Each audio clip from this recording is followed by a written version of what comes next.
Hola, ¿qué tal? Hoy estamos comenzando el campamento de líderes en Ciguatepeque, así que les pedimos sus oraciones, por eso es que estamos en esta reunión en línea. Y como ustedes saben, estamos finalizando esta serie que hemos tenido todo este mes acerca de la salvación por señorío. Y hemos estado mostrando que son un evangelio diferente. Son un evangelio diferente. Y aunque ellos digan que la salvación solo es por fe, ellos al mismo tiempo te dicen que tienes que mostrar evidencias de ser salvos. Entonces, esas evidencias a mostrar son con obras. ¿Qué otro tipo de evidencias puede ser si no son cosas que haga o que deje de hacer? Entonces sigue la incógnita al mismo tiempo. Mostrar mis evidencias, ¿a quién? ¿A quién se las tengo que demostrar para certificar que soy salvo? Entonces, en la Biblia yo entiendo y vemos ahí que yo no soy salvo porque otros acepten mis evidencias. Yo soy salvo porque Jesús me lo dijo. El que cree en mí tiene vida eterna. Yo le creí, entonces tengo vida eterna. Y eso es igual para cada uno de ustedes. Vimos en esta serie que lo que sucede es que ellos, los de salvación por señorío, confunden lo que es salvación con discipulado. La salvación es un momento. Al solo creer en Jesucristo sucede la salvación. No se ocupa nada más. Creer en Jesús. El discipulado es lo que viene después. Y es para el que ya es salvo. Y es una decisión de vivir en obediencia para Dios y de esa manera ser su discípulo. Eso no salva. Lo único que hace es que le da sentido a nuestra vida aquí en la tierra. Le da sentido a por qué somos salvos. Así que vamos a orar para que Dios use este último tema y nos afirme, como se le hemos estado pidiendo. Señor, gracias por esta serie, por este tiempo, por cada uno de los que están viendo este tema. Bendícenos, Señor. Edifícanos, anima nuestro corazón, que se llene de alegría al tener cada vez más evidencias en tu palabra de que nuestra salvación es para siempre. Te lo pido, Dios, en el nombre de nuestro Señor Jesús. Amén y amén. Si alguien es salvo, o sea, creyó en Jesucristo, es salvo, pero no crece en ser un discípulo, está desperdiciando su vida terrenal. Esperamos que eso no es lo que te esté pasando. Desperdiciar la vida terrenal. Además de eso, estará dándole gusto al diablo. Y incluso depende de qué estés haciendo, Dios puede llegar a tener la necesidad de disciplinarte. A propósito del diablo, ya que lo mencionamos, piensa en esto. Los de salvación por señorío se basan en su creencia en la predestinación. Es decir, solo son salvos aquellos que Dios escogió. Entonces ellos creen porque Dios les da una fe. Además Jesús muere solamente por ellos. Luego los atrae con su gracia irresistible.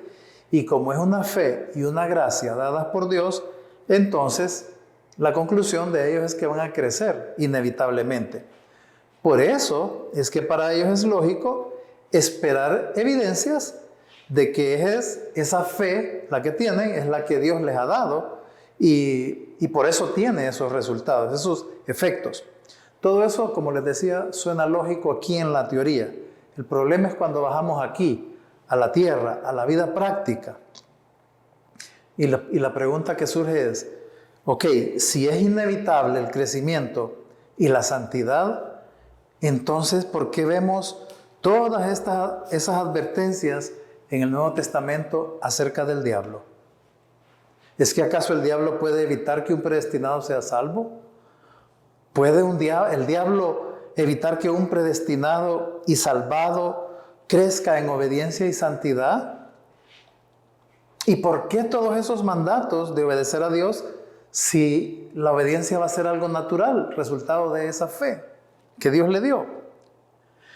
Porque, quiero decirles esto, en su doctrina, si no es un predestinado, si esa persona no es un predestinado, de nada le sirve que acepte a Jesús, de nada le sirve que esté yendo a la iglesia, que esté haciendo buenas obras, De nada sirve incluso que sea un pastor famoso, predicador, autor de libros, aun cuando sea calvinista o de salvación por señorío. Eso no importa si él no es un predestinado. Entonces, en la práctica es bien difícil identificar las cosas. Fíjense que les conté hace poco en unas reuniones que el otro día yo me encontré con un muchacho, en el hospital me lo encontré, que parecía médico. Él daba evidencias de ser médico y sin embargo a los pocos días sale a relucir que no era médico, que era un estafador. Me engañó. Y yo juraba que sí, él era médico, él era estudiante de medicina. Y es porque se puede hacer cosas de salvo y no serlo. Así dice la Biblia. Es más, un pasaje que muchos de ellos usan para criticarnos es Mateo 6:16, 7:16. Por sus frutos los conoceréis. Ese nos lo mencionan a cada rato. Pero cuando uno ve el pasaje, Jesús ni por cerca estaba diciendo que por sus frutos van a conocer si alguien es salvo o no es salvo. Jesús no estaba hablando de eso.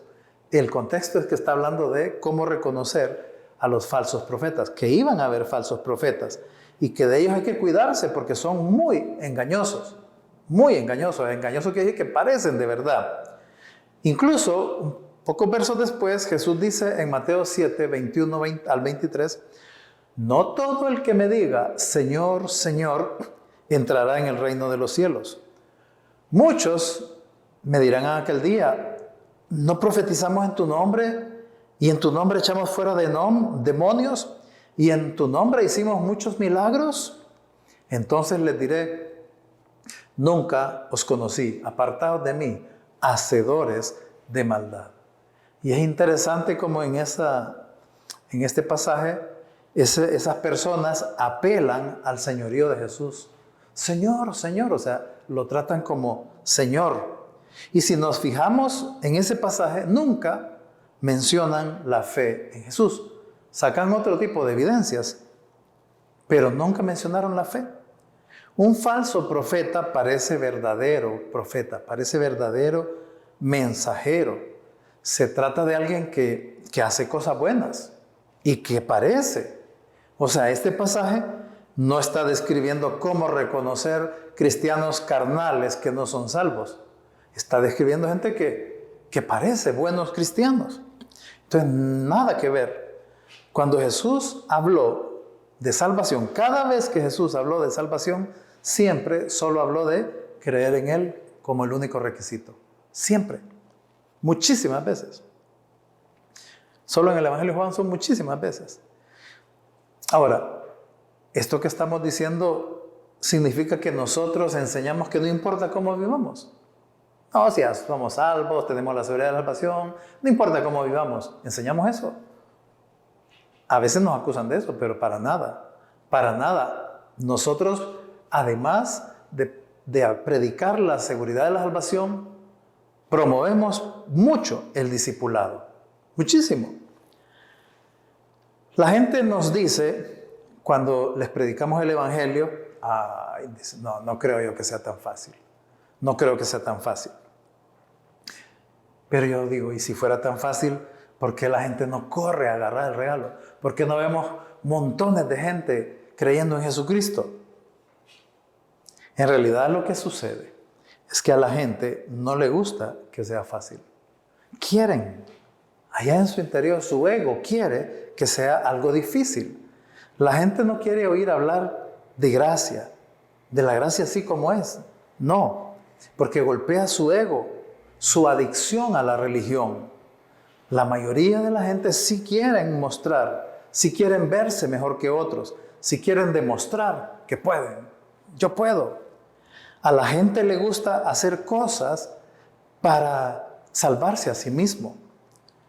Usan de escudo a Jesús, pero en la gracia real, la gracia bíblica, solo recibimos, por lo tanto no tenemos nada de qué jactarnos, solamente descansamos en Él para salvación y después servirlo por amor. Un versículo famoso, Romanos 1:16, dice Pablo, porque no me avergüenzo del Evangelio, porque es poder de Dios para salvación a todo aquel que cree. Dice ahí que el Evangelio es tan poderoso que no necesita más que nuestra fe en Él. Nada más. Nada más. Y dice que el resultado es eterno. Entonces, el verso también dice que es algo para todos. No está insinuando siquiera que es para algunos predestinados. Siempre en Romanos, en el capítulo 11, verso 32, dice así: porque Dios sujetó a todos en desobediencia para tener misericordia de todos. Fíjense que usa el todos en los dos lados. En todos en desobediencia y para tener misericordia de todos. Todos, ahí es una palabra que significa todos. Significa cualquiera. Significa el que sea, cada uno. No hay manera de interpretar que ahí se está refiriendo a los predestinados. Pero hay algo más que hace el diablo. Y es sumamente interesante. En Mateo 4 nos narra cuando el diablo tentó a Jesús en el desierto. ¿Lo recuerdan? ¿Cómo lo tentó? Fueron 3 tentaciones que se describen ahí. Miremos esta, Mateo 4:3. El diablo le dice a Jesús: si eres hijo de Dios, di que las piedras se conviertan en pan. Mateo 4:6. Si eres hijo de Dios, échate abajo, porque escrito está. Y terminó un pasaje ahí. Pero lo que quiero que nos fijemos es que 2 de las 3 veces apeló a hacer dudar de su identidad a Jesús. Yo me puse a pensar cuando estaba leyendo eso. El diablo sabía que Jesús era el Hijo de Dios. Claro que lo sabía. Pero quiso confundirlo o algo. ¿Cómo? ¿Qué hizo el diablo? Le dijo que demostrara que era el Hijo de Dios haciendo esto, haciendo lo otro. ¿Verdad que qué interesante, que suena muy parecido a la expresión: si sos salvo, tenés que mostrarlo por medio de hacer cosas? Es el mismo tren de pensamiento. Es el mismo tren de pensamiento. Entonces no es cosa poca eso de estar pidiendo evidencias de salvación. Jesús no se puso a demostrar quién era Él. Simplemente le dijo: escrito está, que equivale a decir: Dios dice. Eso fue todo lo que hizo Jesús. Igualmente nosotros, la única evidencia que necesitamos para mostrar nuestra salvación es que Jesús lo dijo. Él dijo: el que cree en mí tiene vida eterna. No ocupamos más evidencias. Entonces, necesitar otras evidencias ya no es el evangelio bíblico. Más se parece a esos inventos del diablo, ¿verdad? Y aquí entramos a un punto muy importante en esta serie, y es que el discipulado no es salvación. No es. Hoy en día es mucho más importante de lo que nos imaginamos saber diferenciar entre discipulado y salvación. Porque el orden de los factores sí altera el producto, sí altera el resultado, como lo vemos en la práctica. Salvación tiene que ver con la eternidad. Básicamente tiene que ver con la eternidad. Y se trata de que nosotros solo recibimos. La salvación la recibimos. Pero el discipulado es otra cosa. El discipulado tiene que ver con la vida del que ya es salvo mientras está aquí en la tierra.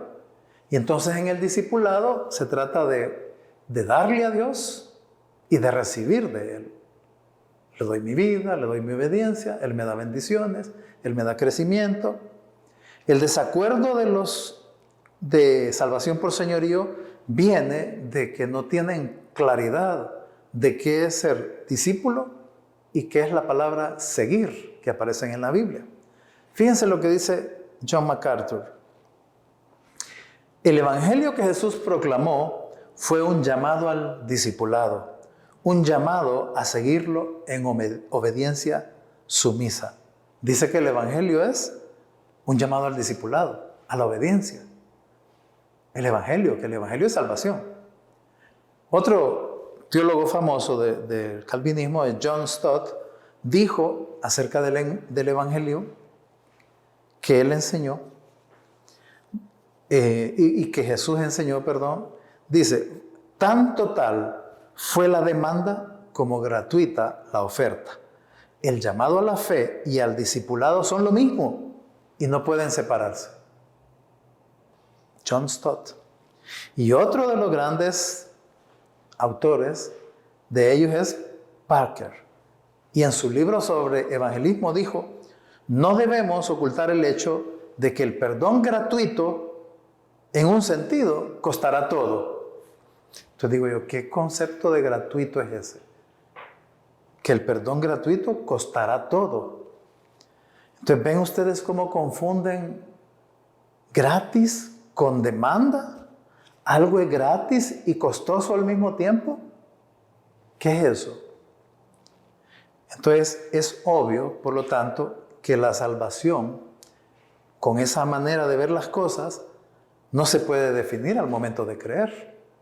Ellos no lo pueden definir en ese momento, porque ya no se trata de la salvación de un momento, sino de un proceso que dura todo el resto de la vida. Pero en la Biblia, ¿qué significa la palabra discípulo? ¿Qué es el discípulo? La palabra discípulo viene del griego mateteu y la encontramos 264 veces solo en los evangelios y en el libro de Hechos. Solo en esas dos partes de la Biblia encontramos 264 veces esa palabra y siempre significa alumno, aprendiz, adherente. Y por eso es que en los evangelios se mencionan discípulos de Moisés, discípulos de los fariseos, discípulos de Juan Bautista, los discípulos de Jesús. La palabra en sí, la palabra discípulo en sí, no hace distinciones si un discípulo es comprometido y otro que no. A los dos, al comprometido y al que no es comprometido, a los dos le dice discípulo. Entonces, es decir, pueden variar el nivel de compromiso de cada uno de ellos. Exactamente igual que en los alumnos de un curso. Hay unos que le ponen más, otros le ponen menos. En cuanto a Jesús, al principio los 12 apóstoles eran sus principales discípulos. Y luego ese número fue creciendo. Gente que simplemente estaba aprendiendo de él. Por ejemplo, se menciona ahí muchas personas que recorrían grandes distancias solo para ir a oírlo. A lugares donde no había comida, no había agua, era incómodo, pero ellos se movían para escuchar a Jesús. Era lo que la Biblia usa la palabra multitudes. Pero, a diferencia de las multitudes, los 12 eran los que se estaban exponiendo a Jesús, tenían una relación más íntima, más cercana con Él. Y a medida que fueron pasando las semanas del ministerio de Jesús, se miraba que los discípulos se iban comprometiendo en diversos grados. Por ejemplo, José de Arimatea se le llama un discípulo secreto. Él era un discípulo secreto. Así que discípulo es un término general para aprendiz. Ya para el final del ministerio de Jesús, allá en Mateo 28, queda clara la idea del mandato que nos dejaba era ir y hacer discípulos. Es decir, discípulos comprometidos. ¿Por qué? Porque Él dice, enséñenles a obedecer lo que les he mandado. Entonces ahí está hablando de discípulos que van a obedecer. Un compromiso mayor. ¿Verdad? Pero la palabra discípulo es un término general. Por cierto, ¿se han fijado que muchos le dicen la gran comisión a Marcos 16:15? Ese pasaje dice que Jesús les dijo, id por todo el mundo y predicad el evangelio a toda criatura. Pero ¿saben qué? Fíjense que no es el mismo mandato de Mateo 28. El de Marcos 16 no es el mismo de Mateo 28. No es el mismo momento. Porque Marcos describe que ese mandato Jesús se lo dio en una habitación, sentados alrededor de una mesa, y ahí les dice, vayan y prediquen el evangelio por todo el mundo, a toda criatura. Sin embargo, en Mateo, el mandato de ir a ser discípulos se lo dio en un monte, al aire libre. O sea, eran dos mandatos diferentes. En uno eran mandados a evangelizar, en el otro eran mandados a hacer discípulos. En Marcos les dice que los evangelizados que creyeran serían salvos. Pero en Mateo no está hablando de salvación, sino de que un discípulo obedece. Entonces es claramente visible que son dos mandamientos diferentes y complementarios. Sin embargo, muchos, tal vez por la influencia de los predicadores de salvación por señorío, creen que Marcos 16 y Mateo 28 son lo mismo. No, son dos mandamientos diferentes, aunque complementarios, pero diferentes. Jesús mandó a evangelizar y luego a esos evangelizados que creyeran deberían de ser discipulados. A un incrédulo se le presenta el evangelio, se le presenta el creer en Jesús para ser salvo, y a los que confían, entonces se les enseña a obedecer a Jesús para que sean discípulos.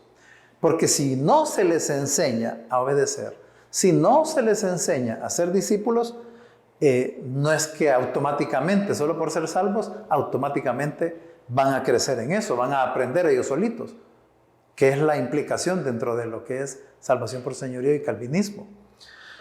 Esto es importante porque Jesús dio el ejemplo de discipular.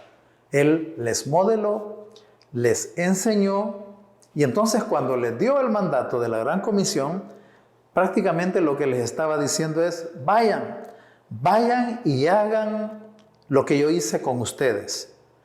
Todos estos casi 3 años yo les enseñé a ustedes cómo ser discípulos y cómo hacer discípulos.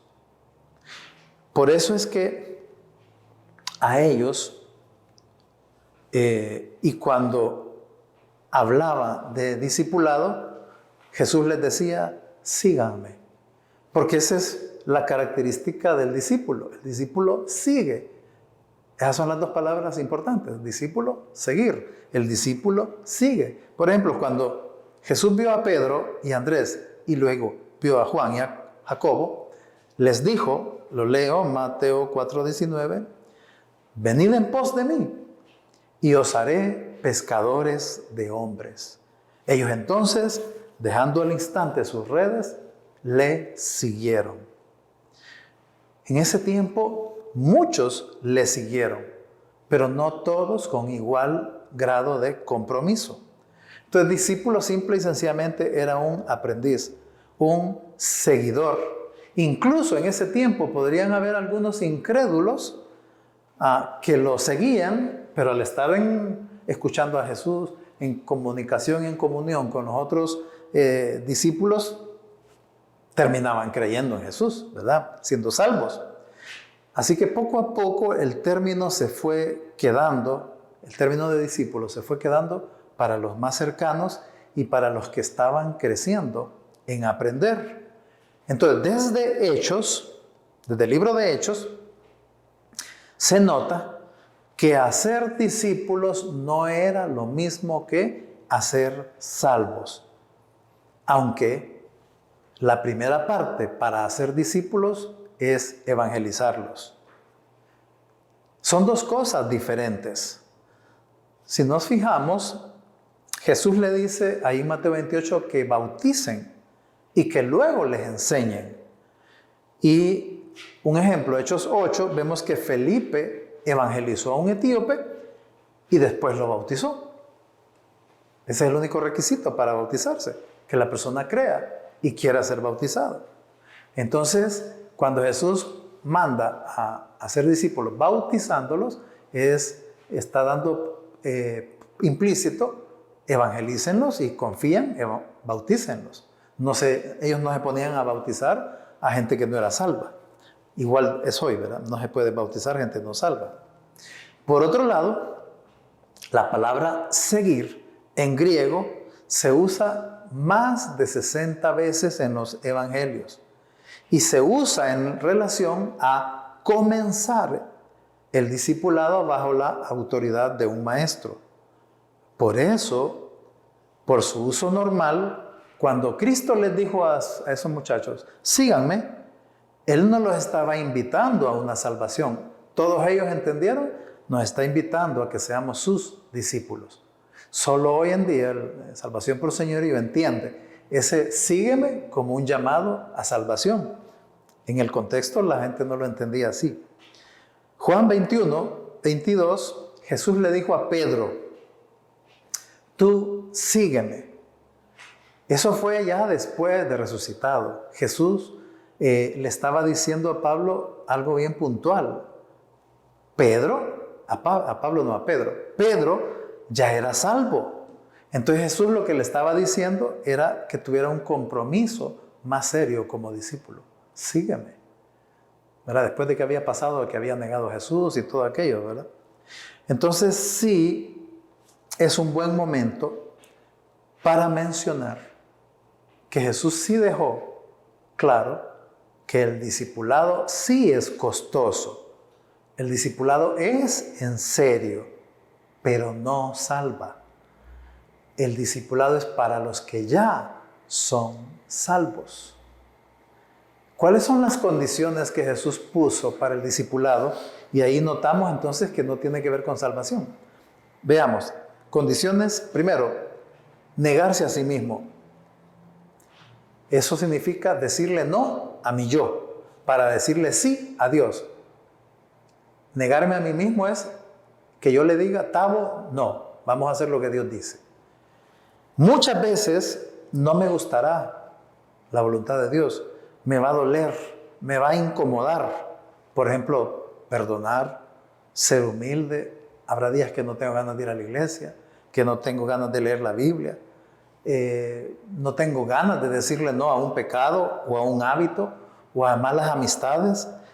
No tengo valor de decirle no a un trabajo, etc. Pero eso sería negarme a mí mismo, el hacer a un lado mi pensamiento, mis deseos, etc. y escoger la voluntad de Dios porque sé que es lo mejor. Negarse a sí mismo no es un requisito para ser salvo. Es de discipulado.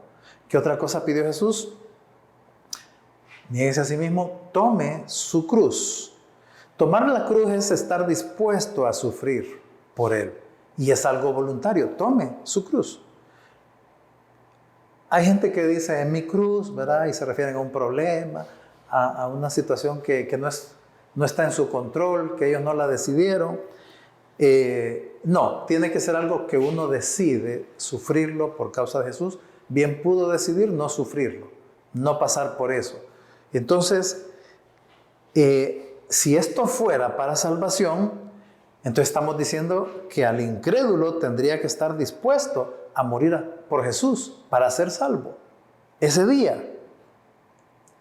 Y es más, aquí es bien importante que veamos cómo lo escribió Lucas. Lucas 9:23, esa misma porción dice, si alguno quiere venir en pos de mí, niéguese a sí mismo, tome su cruz cada día y sígame. Cada día. O sea, esto no es un llamado a salvación, como dicen los del señorío, porque se refiere a algo que hay que estar renovando a diario. Cada día.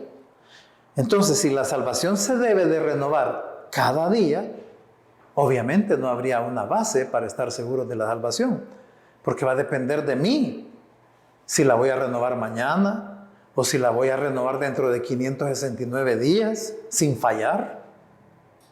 No está hablando de salvación, está hablando del discipulado. Cada día es una decisión de ser discípulo de Él. Y además de negarse a sí mismo, tomar su cruz, síganle, seguirle. Y eso es lo que denota la relación maestro-alumno. En el contexto histórico, ahí en esos tiempos, eso era lo que definía maestro-alumno. Seguirlo era obedecerlo. Implicaba un proceso, tiempo, acciones, un estilo de vida. Si fuera para salvación, estaría hablando de que sería por obras, salvación por obras. Y otra expresión que Jesús dio como condición para el discipulado es que pierda su vida. Es una frase que engloba las tres anteriores. Pierda su vida significa dejar mis metas, mis sueños, mi voluntad, mi yo para seguirlo. Es difícil, obviamente es difícil, pero vale la pena. Y no salva, no salva. Cuando dice pierda su vida para salvar su alma, se refiere a rescatarla, rescatar mi alma, cuidarla del peligro, cuidarla de una vida desperdiciada. Así es la vida del salvo que no es discípulo. Es una vida que no vale la pena, es una vida desperdiciada. Cuando mueres a ir al cielo, pero aquí es una vida sin sentido. Entonces, si estas cosas fueran requisitos de salvación, ningún incrédulo podría aceptar, pues no entendería cómo hacer un tipo de compromiso así. Y aquí no es que eso de que dicen, como MacArthur, que no, aquí la intención basta. No, aquí no es que la intención basta. Y es contraria, encima de eso es contraria a la gracia. Miren qué interesante lo que dice un calvinista y predicador de salvación por señorío, apellido Boyce. Él dijo: el discipulado no es un supuesto segundo paso en el cristianismo, como si uno se convirtiera primero en un creyente en Jesús y luego, si lo desea, en un discípulo. Desde el principio, el discipulado está involucrado en lo que significa ser cristiano.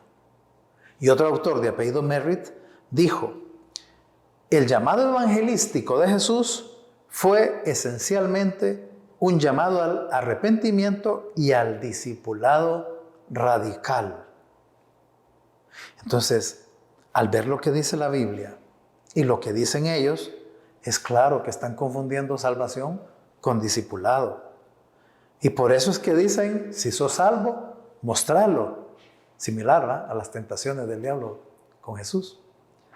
Y si recordamos que Jesús dijo: síganme y los haré pescadores de hombres, quiere decir que un incrédulo debe aceptar ese día, empezando a pescar personas. Empezando a pescar personas, porque si no, no será salvo. Por cierto, todos los calvinistas evangelizarán seguido a incrédulos, porque eso es pescar hombres. Pescar hombres no es robar ovejas, que sí es característico de ellos. El discipulado y la salvación gratis.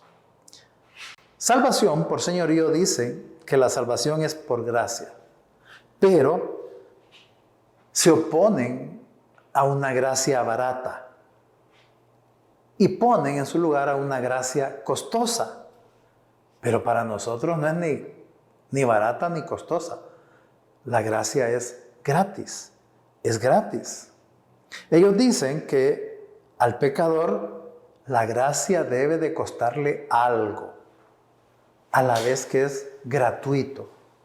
Entonces eso se convierte en un doble discurso teológico en realidad. MacArthur, y menciono MacArthur, pero en realidad lo podemos encontrar esas expresiones en todos ellos. Lo dijo así: la vida eterna es ciertamente un regalo gratuito. La salvación no puede ganarse con buenas obras ni comprarse con dinero. Hasta ahí excelente, ¿verdad? Ya ha sido comprada por Cristo, quien pagó el rescate con su sangre. Excelente. Pero, dice MacArthur, pero eso no significa que no haya costo en términos del impacto de la salvación en la vida del pecador. Esta paradoja puede ser difícil, dice MacArthur, pero sin embargo es cierta. La salvación es gratuita y costosa. Eso lo escribió en su libro El Evangelio según Jesucristo. La salvación es gratuita y costosa. Una de dos, pero no las dos. O es gratis o es costosa. Ya he mencionado en otras ocasiones el ejemplo de ando un sándwich, te lo regalo. Ay, gracias, qué rico. Y lo agarro y entonces me dice, ok, me debes 5,000 lempiras. 5,000 lempiras por un sándwich, pero me dijiste que era gratis. No, si es gratis. Ah, entonces es gratis. Sí, me debes 5,000 lempiras. ¿Pero por qué? No, tenés que pagarme los 5,000 lempiras. Pero me dijiste que era gratis. Sí, sí es gratis. ¿Se imaginan? Eso es lo que pasa. Eso es lo que pasa en esta teología. Solo el orgullo que te pide hacer algo te impide ver lo contradictorio que es esa salvación. Solo que el orgullo que dice, no, hay que hacer algo, entonces oye estas cosas y dice, sí, así es. Qué buenísimo eso, excelente. No, hermanos, no. Esto no es poca cosa. No viene de Dios ponerle precio a lo que Jesús regala. No viene de Dios. No es Jesús el que te pide que demostres ser salvo. No es Jesús. Eso de nuevo se parece más a lo que el diablo le decía a Jesús ahí en el desierto. El discipulado es una decisión para los que ya somos salvos, no para ser salvos. Los pecadores son incapaces de una decisión madura de entrega total, de someterse a la voluntad de Dios todos los días de su vida, como una condición para recibir un regalo. O sea, no es así. Dios enseña que la obediencia y el compromiso vienen como una respuesta a la gracia recibida, no como un pago al crédito de la salvación. Es una respuesta que puede darse o puede no darse. Y que nosotros enseñamos y tratamos de que sea esa la respuesta. Pero es algo aparte de la salvación. Una respuesta a la salvación, no parte de la salvación. Tito 2:11 dice, porque la gracia de Dios se ha manifestado para salvación a todos los hombres, enseñándonos que, renunciando a la impiedad y a los deseos mundanos, vivamos en este siglo sobria, justa y piadosamente. Entonces veamos el orden que habla ahí. Dice que la gracia se manifestó y salvó. Salvó. Pero tiene otro efecto además. Dice, y nos enseña que es un proceso que comienza el día que uno es salvo, nos enseña a vivir así como lo describió ahí. La gracia recibida en la salvación es la base de un compromiso con el Señor, no al revés. La gracia lo que hace es tomar a una persona inmadura y la entrena para la piedad. Eso se refiere con enseñar. Enseñar era como el maestro a un niño le va enseñando. Eso es lo que hace la gracia con un bebé espiritual, un recién nacido espiritual. Lo va llevando, no como requisito para ser salvo, no como demostración de que es salvo, simplemente es parte del campo del discipulado. O sea, en otras palabras, solo Cristo es la motivación para seguir a Cristo. En el señorío, en realidad le ponen una carga muy pesada que ni ellos pueden llevar. Para ellos, si alguien es salvo, no puede tener un patrón de pecado. Puede tropezar, pero no tener un patrón. Entonces la pregunta es, ¿qué es tropezar entonces? Significa sin querer, me tropecé sin querer. Ah, pero ¿y si peca, pero no es sin querer? ¿Prueba eso que no es salvo? ¿Solo se acepta el pecado por tropezar? Y a propósito, ¿qué es un patrón? ¿Cada cuánto tiempo es un patrón? Bíblicamente, porque eso no está en la Biblia. Qué diferente lo que enseña Dios sobre el pecado en la vida de los creyentes. Pronto vamos a tener una serie sobre esto. A lo largo de esta serie hemos visto que salvación por señorío en realidad es un evangelio diferente. con una salvación condicionada a obras, con muchas incongruencias y que tiene una gran influencia en el mundo evangélico actual, además de su estrategia demostrada de robar ovejas. Es por esto que dimos esta serie y les animamos a no exponerse a sus predicadores, a sus materiales, en especial cuando hablan de salvación y de discipulado. Ya les hemos dado varios nombres a lo largo de esta serie y quiero terminar recomendándoles algunas buenas opciones de doctrina bíblica. Por ejemplo, el señor Charles Swindoll, Charles Ryrie, que también tiene una Biblia de Ryrie, Schaeffer, Charles Stanley, Lewis Perry Schaeffer, ¿verdad? Robert Wilkin, Charles Bean, Thane Hodge, Scofield. Hay páginas en internet como la de Notorious, de J.P. Martínez, muy buena. Hay aplicaciones, hay páginas en internet y hay aplicaciones para el celular de Free Grace, Grace Life. Está ahora el Seminario Teológico de Dallas tiene opción de poder acceso a materiales gratuitos en español. Hay otra página que se llama Argumentos Bíblicos del pastor Jonathan. Y por supuesto les animamos a repasar nuestras series, No es por obras, las 8 palabras más mal entendidas de la Biblia, la serie sobre el calvinismo y esta serie sobre el señorío, salvación por señorío. Así que quedan con buena cantidad de material y de recomendaciones para que sigamos creciendo en afirmarnos y poder transmitir el Evangelio claro, sencillo y delicioso, lleno de gracia. Oremos.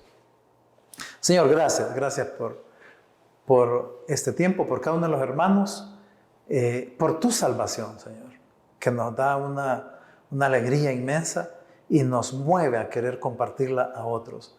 Y no solo la salvación, sino animarlos a que te conozcan más y más en ese proceso de discipulado que tú deseas y nos has mandado.